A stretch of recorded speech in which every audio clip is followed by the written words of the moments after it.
ગંગા અને યમુનામાં સ્નાન કરે ફરી પાછા હાથ ઊંચો કરો. આમાં કેટલી મોટી સંખ્યા છે. કાલિંદીમાં ઓછી થઈ ગઈ, નર્મદામાં ઓછી થઈ ગઈ, પણ તમને કદાચ ખબર જ હશે કે યમુના ઈ જ કાલિંદી છે. આવું છે યમુના સ્નાન કરવા. શાસ્ત્રમાં લખ્યું છે કે યમુના સ્નાન કરે એને કોઈ દી યમુના તેડા નો આવે. બોલો,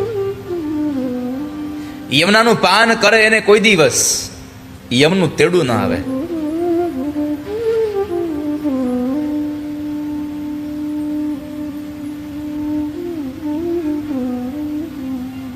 પણ ઘણા લોકોને એમ થાય છે કે યમુના હવે યમુના ક્યાં રહ્યા છે, તો હવે ગટરનું પાણી ભળી ગયું. એમાં તીર્થોના જળની પવિત્રતા રાખવી જોઈએ, એ હકીકત છે, પણ તીર્થોમાં શંકા ન કરવી જોઈએ.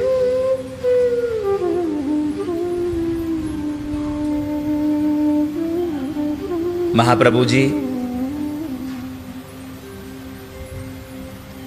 શ્રીમદ વલ્લભાચાર્ય મહારાજ એના બહુ બધા સેવકોને લઈ અને વ્રજની યાત્રા કરતા હતા. પદયાત્રા, પરિક્રમા કરતા હતા. તો એ પરિક્રમામાં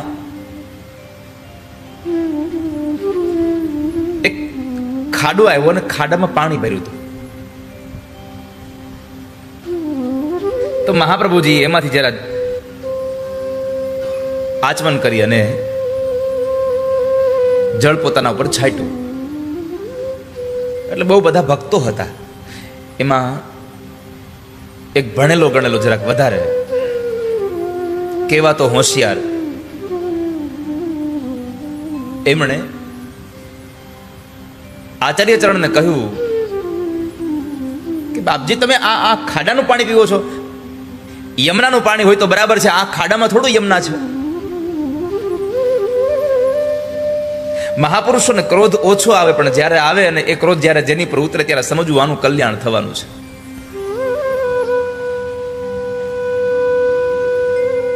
આચાર્ય ચરણને જરા ક્રોધ આવ્યો એટલે એનું અહીંયાથી આ ગળું પકડી ડોક અને ખાડામાં એનું મોઢું ડૂબાડી દીધું.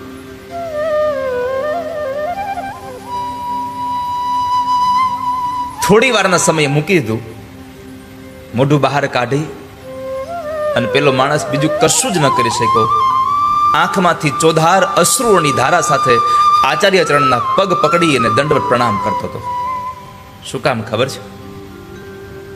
એ ખાડાની અંદર એનું માથું ડૂબાડ્યું તો એને અંદર પરમાત્માએ પોતાના ઐશ્વર્યના દર્શન કરાવ્યા. ઠાકોરજી આખા. મારે આ ભાવ સાથે એટલું કહેવું છે કે જેને ભાવ હોય એને પરમાત્મા નજર આવે. આચાર્ય ચરણને વૃંદાવનમાં કોઈ પણ જગ્યાએ નાનો એવો પાણીનો ખાડો હોય તો એમાં યમુનાજીનું દર્શન થાય છે. ધન્ય શ્રી યમુના કૃપા કરી શ્રી ગોકુલ વ્રજ સુખયાપજો. ધન્ય શ્રી યમુના કૃપા કરી શ્રી ગોકુળ વ્રજ સુખ આપજો.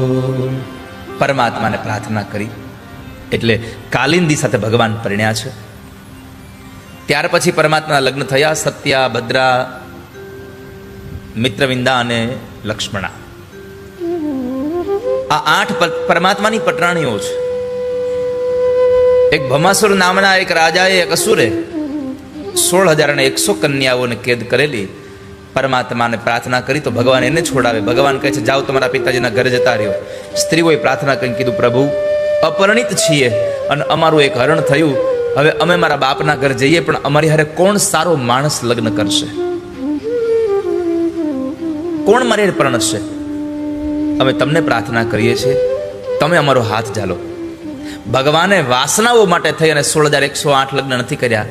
પરમાત્માએ 16,100 લગ્ન કર્યાની પાછળનું કારણ એ હતું કે જ્યારે સ્ત્રીઓની માનસિકતા ખરાબ થઈ હતી કે હવે અમને કોઈ સારો માણસ અમારો હાથ નહીં પકડે, ભગવાને વિચાર્યું કે આ માનસિકતા સાથે જીવન જીવશે કે અમારો કોઈ હારા માણસે હાથ ન જાય લો, અને આવી માનસિકતા સાથે એને પ્રજોત્પત્તિ થશે, એટલે કે સંતાન જન્મશે, તો એના વિચારોની અસર એના બાળક ઉપર પડશે, અને બાળક ઉપર અસર પડશે તો આખો સમાજ ખરાબ થશે. એટલે સમાજ ખરાબ ન થાય એના માટે ઠાકોરજીએ એનો હાથ જાયલો અને ભગવાને 16,100 કન્યાઓ સાથે વિવાહ કર્યો છે. ભગવાન ઠાકોરજી આ કથા સંસારના મોટા માણસોને ઉપદેશ કરે છે કે જ્યારે કોઈ નાના માણસ સાથે કોઈ એવી અઘટિત ઘટના ઘટી હોય ત્યારે સૌથી પહેલા હાથ મોટા માણસોએ એનો ઝાલવો જોઈએ, જેથી કરી અને એના માનસિકતા સાથે એવી ખરાબ વિચારધારા સાથે જીવન ન જીવે અને એની અસર, કારણ કે ખરાબ વિચારધારા સાથે જીવન જીવે તો ખાલી બાળક ઉપર અસર પડે એવું નહીં, ઘરમાં બધા જ ઉપર અસર પડે. કેમ કે રસોઈ બનાવવાનું કામ સ્ત્રીનું છે, અને સ્ત્રી રસોઈ બનાવતા બનાવતા જે વિચારો કરે એ વિચારની અસર એની રસોઈમાં પડે, અને એ રસોઈ જે માણસ ખાય એવા વિચાર ના થાય. માટે તમને બધાને પ્રાર્થના કરું છું, રસોઈ બનાવો ત્યારે પ્રફુલ્લિત મન થઈને રસોઈ બનાવજો, પ્રસન્ન બનીને રસોઈ કરજો, જેથી કરી તમારી પ્રસન્નતા રસોઈ દ્વારા તમારા ઘરના પરિવારના લોકોના હૃદયમાં અને પેટમાં જાય તો એના વિચારો બદલે. કારણ કે જેવું અન્ન એવું મન. માટે સારી રસોઈ બનાવીને સંસારના લોકોને જમાડવી. પરમાત્માના લગ્ન થયા 16,108. ભગવાનના દીકરા પ્રદ્યુમ્ન મહારાજે એના જ મામાની દીકરીનું હરણ કર્યું, રૂકમીની દીકરી સાથે પરણ્યા, એને દીકરો થયો એ અનિરુદ્ધ મહારાજ. અનિરુદ્ધ મહારાજના લગ્ન રૂકમીના દીકરાની દીકરી સાથેનું લગ્ન થયું.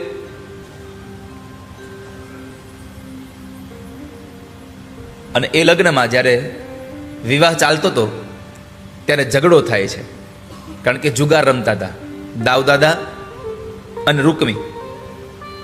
આ બધા જુગાર રમતા હતા, એટલે જુગાર રમતા રમતા ઝઘડો થયો અને દાઉદાદાએ એના માથામાં ભૂંગળ મારી અને એને મોતને ઘાટ ઉતાર્યો. જે રૂકમીને ભગવાન કૃષ્ણના હાથે મરતા બચાવ્યો હતો એને જ પોતાના હાથે માર્યો. દાઉદાદાએ રૂકમીનો ઉદ્ધાર કર્યો. પછી અનિરુદ્ધ મહારાજના બીજા લગ્ન થયા બાણાસુરની દીકરી ઉષા સાથે.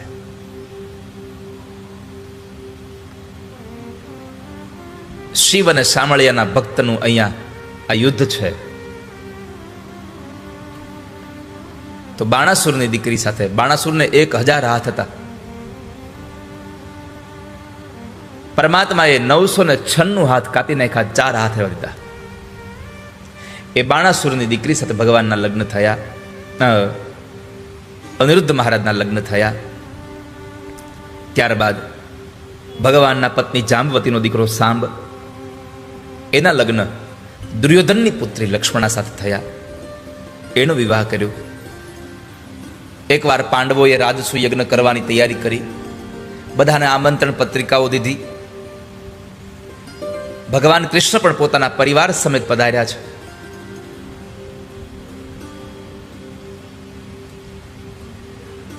ધર્મરાજ યુધિષ્ઠિરે પ્રાર્થના કરી કે ભગવાન, આ રાજસુ યજ્ઞમાં બહુ બધા રાજાઓ જીતાઈ ગયા, પણ હજી એક જરાસંધ જીતાયો નથી, આ કંઈક કૃપા કરો ને. અને એ સમય પરમાત્મા પોતે અર્જુન અને ભીમ આ બેવને સાથે લઈ બ્રાહ્મણના વેશમાં જરાસંધ પાસે ગયા, અને જરાસંધ પાસે જઈ અને એમણે જ્યારે માગવાનું, કારણ કે જરાસંધ રોજ દાન દેતો હતો, નિત્ય દાન કરે છે, અને એ દાનમાં જ્યારે બ્રાહ્મણો લાઈનમાં ઊભા હતા અને ભગવાનનો વારો આવ્યો, આ 3 જણા ગયા એટલે કહ્યું, બોલો ભૂદેવ શું આપું તમને? તો આ 3 ભેગા મળીને કીધું કે અમને દ્વંદ્વ યુદ્ધ આપો.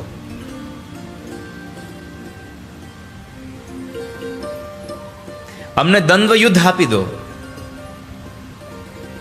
તો જરાસંધ વિચાર કરે છે કે બ્રાહ્મણો કોઈ દિવસ યુદ્ધ માગે નહીં, યુદ્ધને માગનારા આ ક્ષત્રિયો હશે. અને ખરેખર ભગવાનને ઓળખી જાય છે. એટલે પછી જરાસંધ હસતા હસતા કહે છે કે અરે કૃષ્ણ, તમે છો એમ ને? તમને એમ હતું તમને નહીં ઓળખું?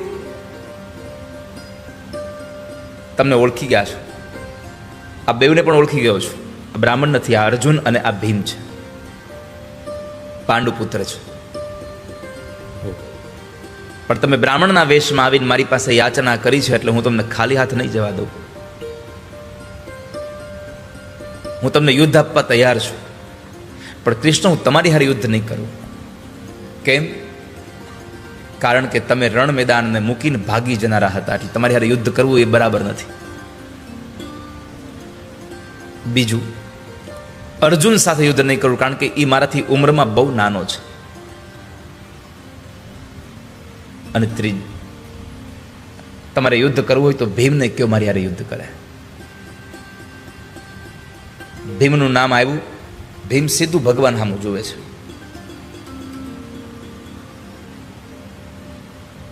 કે પ્રભુ, કારણ વગરનો આમાં હોળી નાળિયેર મને શું કામ બનાવો છો? પણ ભગવાને કીધું કે ભીમ, તમે યુદ્ધ કરો પણ નજર મારી સામે રાખજો, ધ્યાન મારી બાજુ રાખજો. આ કથા આપણને સૌને ઉપદેશ કરે છે. જરા શબ્દનો અર્થ થાય છે વૃદ્ધાવસ્થા, અને જ્યારે વૃદ્ધાવસ્થામાં પહોંચીએ ત્યારે જીવન જીવતા હોઈએ પણ નજર ભગવાન સામે રાખવી જોઈએ. પરમાત્માએ કહ્યું છે કે વૃદ્ધાવસ્થામાં જો તમારી નજર મારી સામે હશે તો તમને યાતનાઓ નહીં થાય. જોકે આ દુનિયામાં કોઈને વૃદ્ધાવસ્થા ગમતી જ નથી, બધાને રોજ યુવાન જ રહેવું છે, રોજ યુવાન.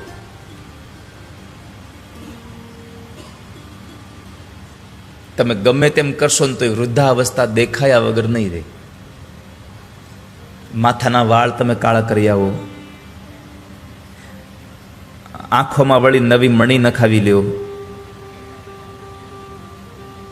મોઢામાં 32 નખાવી લ્યો, આ બધું તમે કદાચ બનાવી લો, બરાબર છે, પણ જે ચામડી જે કરચલી વાળી થાય એને તમે નહીં બદલાવી શકો.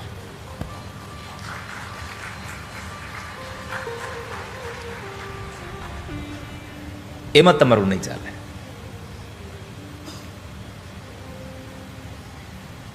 તો વૃદ્ધાવસ્થાનો સમય આવે ત્યારે ધ્યાન પ્રભુ સામે રાખવું, ઈશ્વર સામે નજર રાખવી.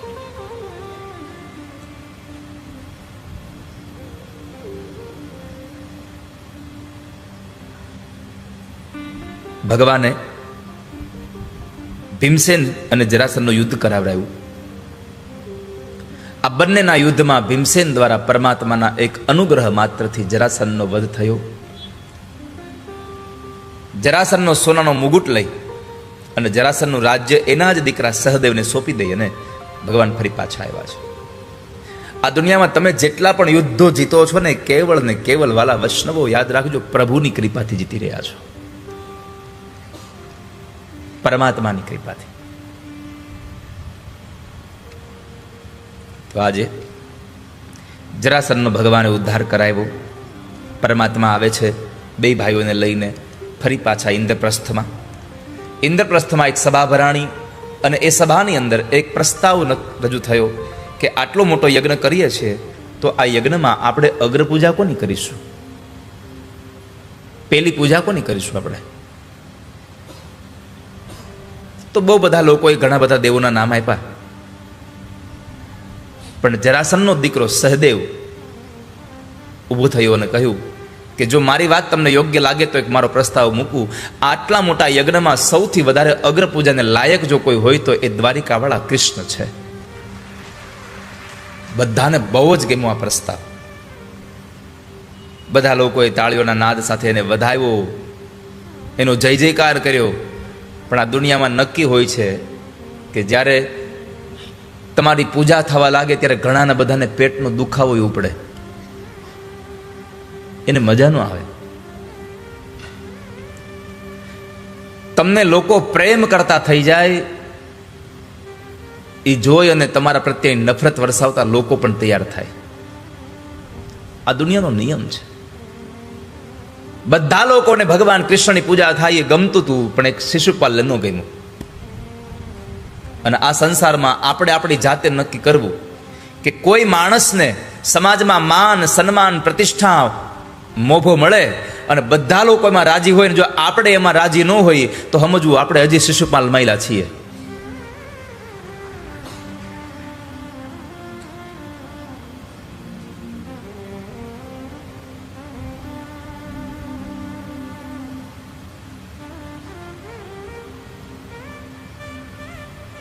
આપણે શિશુપાલવાળા છીએ. પરમાત્માનો વિરોધ કર્યો શિશુપાલે, ભગવાનને ગાળો દે છે. યાદવો ઊભા થયા, ભગવાને બેસાડી દીધા, બેસી જાઓ. કેમ? મારે ફૈબા હારે હિસાબ નક્કી થયો છે. શિશુપાલને હું 100 અપરાધ માફ કરીશ, પછી માફ નહીં કરું, આવું વચન ભગવાન કૃષ્ણએ આપેલું. એટલે પરમાત્માએ શિશુપાલને પણ સાવધાન કર્યો કે શિશુપાલ સાવધાન રહેજે હો, 100 ગાળ માફ કરીશ, પછી નહીં કરું. પણ આજે એટલો બધો રોષે ભરાયો, ન બોલવાના શબ્દો ભગવાનને બોલતો ગયો, બોલતો ગયો, બોલતો ગયો. 99 ગાળ થઈ, ભગવાન સાવધાન કર્યો. 100મી ગાળ બોલ્યો, ભગવાને સાવધાન કર્યો. 101 ગાળ બોલે, ભગવાને સુદર્શન ચક્રથી મસ્તક કાપી નાખ્યું.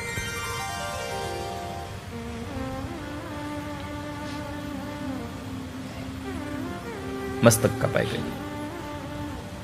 ભરી સભામાં શિશુપાલનું મસ્તક કાપ્યું ભગવાને. શિશુપાલને માર્યો નથી, શિશુપાલનો ઉદ્ધાર કર્યો છે. કેમ? કારણ કે ભગવાન મારે ઉસકા ભી ભલા, ભગવાન બચાએ ઉસકા ભી ભલા. પરમાત્માએ એને મારીને ઉદ્ધાર કર્યો. ત્યારબાદ યજ્ઞમાં શ્રમનો મહિમા બહુ છે. પરમાત્મા પોતે રાજસુ યજ્ઞમાં જેટલા બ્રાહ્મણો મહેમાનો આવે એના પગ પોતે ભગવાન ધોવે છે. બ્રાહ્મણો ભોજન કરી લે એની પતરાવાળી ભગવાન પોતે ઉપાડે છે.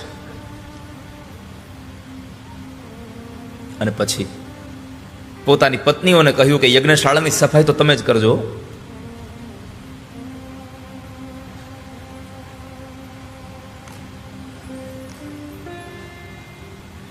કેમ કે યજ્ઞમાં આહુતિ આપવી એ જ આપણો યજ્ઞ નથી. યજ્ઞશાળાની ચોખ્ખાઈ કરી નાખવી એનાથી સૌથી મોટી આહુતિ કોઈ બીજી નથી. મંદિર તમે બનાવડાવો, મંદિરોમાં કદાચ તમે લાખો રૂપિયાનું દાન આપો, સારી વાત છે, પણ મંદિર બનાવનારા માણસ ઉપર ભગવાન જેટલા રાજી થાય છે એટલા જ રાજી એ મંદિરને જે વાળે ચોળે છે એની ઉપર ભગવાન રાજી થાય છે. મંદિરની સ્વચ્છતા જે રાખે છે એના પર ભગવાન રાજી થાય છે. કારણ કે ભગવાનને બુહારીની સેવા બહુ ગમે છે. જેમ તમે તમારું ઘર સ્વચ્છ તૈયાર રાખો છો ને, એમ અઠવાડિયામાં કે મહિનામાં 2 વખત મંદિરમાં જઈ અને મંદિરના બારી બારણાઓને, મંદિરની એ દિવાલોને, મંદિરના એ થાંભલાઓને ચોખ્ખા કરવાનો નિયમ રાખો કે જ્યારે જશું ત્યારે અમે સફાઈ કરીશું ત્યાં આગળ. અને એવું જરૂરી નથી કે આપણે જે ભગવાનને માનતા હોઈએ એ જ ભગવાનના મંદિરમાં જાય તો સેવા કરાય. અરે ઘણા તો બીજા બાજુ મંદિરો તો ત્યાં જાય નહીં. કેટલી માનસિકતા એની ખરાબ. અમે અરે કહેતા શરમ આવે મને.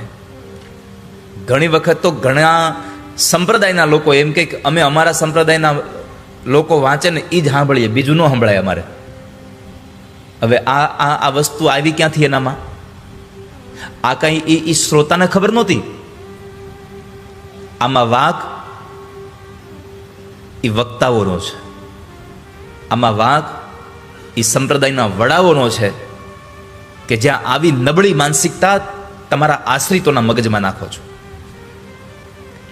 બધા જ સંપ્રદાયના આશ્રિતો અને બધા જ સંપ્રદાયના ધર્મગુરુઓને મારી પ્રાર્થના છે કે તમારા આશ્રિતના મનમાં કેવલ ને કેવલ તમારા જ ધર્મના ભગવાન, તમારા જ સંપ્રદાયના ભગવાન પ્રત્યે નહીં, આ સંસારના બધા જ ભગવાન પ્રત્યે આસ્થા જાગે એવા પ્રવચનો આપજો.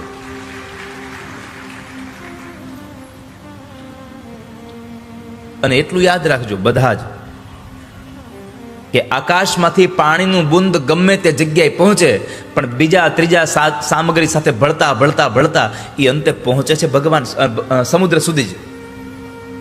આકાશાત પતિતમ તોયમ યથા ગચ્છતિ સાગર.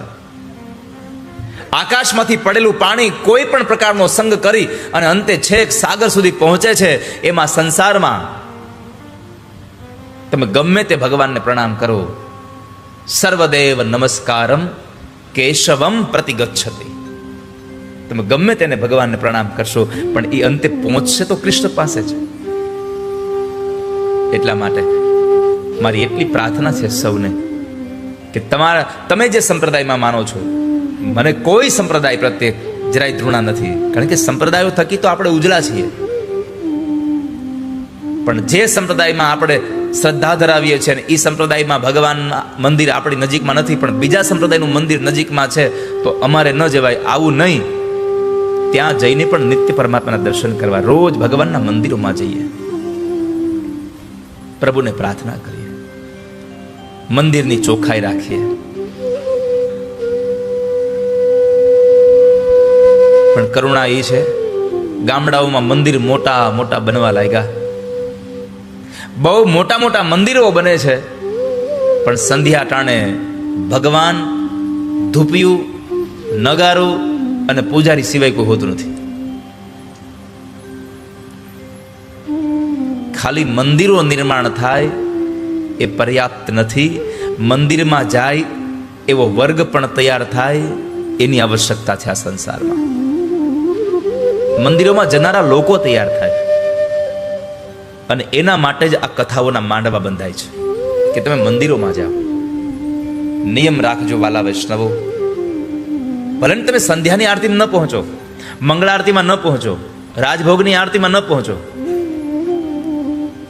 ગઈકાલે આનંદ થયો કે હું ભગવાન દ્વારિકાધીશની હવેલીએ ગયો તો બરાબર રાજભોગની આરતી થઈ, આનંદ થયો.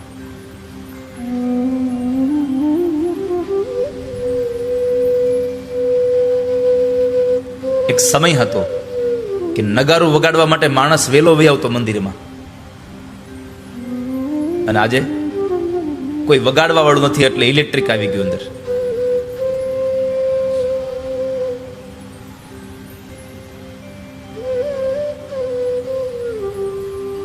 આ સંસાર પરમાત્માની અહીંયા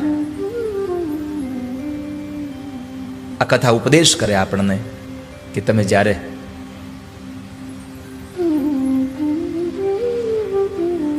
મંદિરોમાં જાઓ ત્યારે મંદિરની સ્વચ્છતા રાખવી, મંદિરની પવિત્રતા જળવાઈ રહે એની કાળજી રાખવી. વાલા વૈષ્ણવો, ભગવાને યજ્ઞ સમાપન કરાયું. યજ્ઞ સમાપન કરીને પરમાત્મા જ્યારે દ્વારકા જાય છે ત્યારે શાલ્વએ દ્વારકા ઉપર ચઢાઈ કરી હતી શિશુપાલના મૃત્યુના સમાચાર સાંભળીને. એટલે ભગવાને આવી અને યુદ્ધની દોર પોતાના હાથમાં લઈ શાલ્વને અને એના વિમાનને વધ કર્યો. એનો આ સમાચાર સાંભળી દંતવક્ર અને વિદુરથ બંને જણા દ્વારિકા ઉપર ચઢાઈ કરવા માટે આવ્યા છે. પરમાત્માએ એ બેવને પણ માર્યા. દંતવક્ર મરાયો, શિશુપાલ મરાયો. એટલે જય અને વિજયનો ત્રીજો જન્મ અહીંયા સમાપન થયો. ત્યારબાદ સમય ઘણો વ્યતીત થઈ ગયો હતો.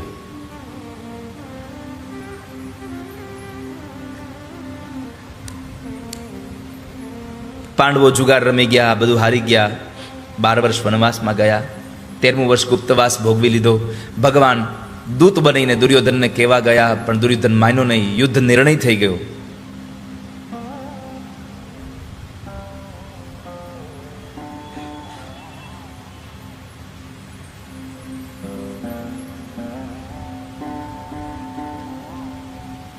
અર્જુનના પક્ષમાં ભગવાન રહ્યા અને દુર્યોધનના પક્ષમાં નારાયણની સેના.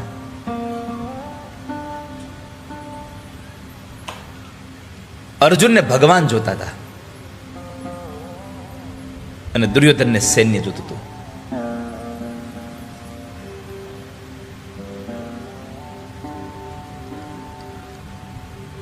જ્યાં અર્જુન અને કૃષ્ણ બે ભેગા થાય ને ત્યાં પછી એને વિજય મળે મળે ને મળે, જેમાં સંશય જ નથી. કારણ અર્જુનનું એક નામ પાર્થ છે અને પાર્થનો એક અર્થ થાય છે પુરુષાર્થ. તમારો પુરુષાર્થ હોય અને ભગવાનની કૃપા, ભગવત કૃપા એમાં ભળી જાય, પછી તમને આ સંસારમાં કોઈ હરાવી ન શકે. યત્ર યોગેશ્વરઃ કૃષ્ણો યત્ર પાર્થો ધનુર્ધરઃ તત્ર શ્રીર્વિજયો ભૂતિર્ ધ્રુવાની તિરમતિર મમ. પુરુષાર્થ અને ભગવાનની કૃપા બે ભેગું થાય એટલે વિજય મળ્યા વગર ન રહે. તત્ર સી વિજયો ભૂતિ ધ્રુવા નીતિર મતિર મમ. આ બંને ભેગા થયા એટલે યુદ્ધ થાય અને યુદ્ધની અંદર એ બંનેનો પુરુષાર્થ અને એ બંનેની કૃપા એ યુદ્ધમાં વિજય મેળવાવે. જ્યારે યુદ્ધ થવાનું હતું ત્યારે દાઉદાદાએ વિચાર્યો, કનૈયા તું તો પાંડવોના સેનામાં ગયો, પણ મારે શું કરવું? જો હું ભીમનો પક્ષ લઈશ તો દુર્યોધનને ખોટું લાગશે, દુર્યોધનનો પક્ષ લઈશ તો ભીમને ખોટું લાગશે, કારણ કે બે મારા સૈન્ય છે, બે મારા શિષ્યો છે, બે મારી પાસે ગદા યુદ્ધ શીખ્યું છે.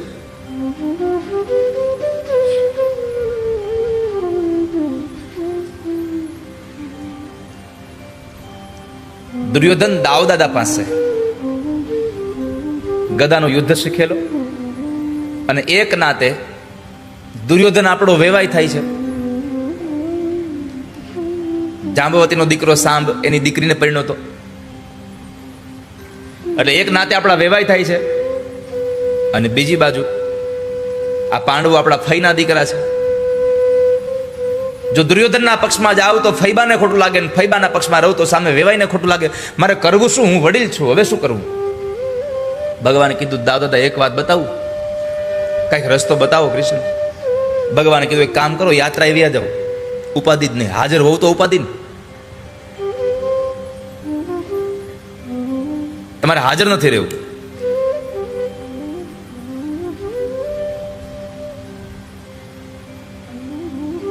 કોઈ કાંઈ પૂછે તો કેવા થાય કે હું હાજર જ નહોતો. જવાબ આપવાનું હાવ તમને સહેલું પડી જશે, તમે જાત્રાએ બી જાઓ. દાઉદાદા યાત્રાએ જાય છે.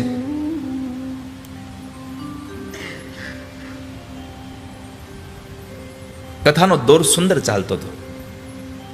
એમાં પરીક્ષિત રાજાએ આ બધી જ કથાઓ સાંભળ્યા પછી પ્રશ્ન કર્યો, બાપજી તમે મને નવધા ભક્તિની એક વાત કરતા હતા, એ નવધા ભક્તિમાં તમને ખબર છે, તમે મને સખ્ય ભક્તિ વાત કરી હતી, એટલે મિત્રતાની વાત કરી હતી.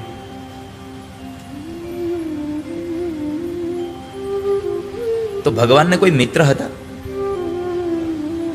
હા, પોરબંદરના સુદામા બ્રાહ્મણ ભગવાનના મિત્ર છે.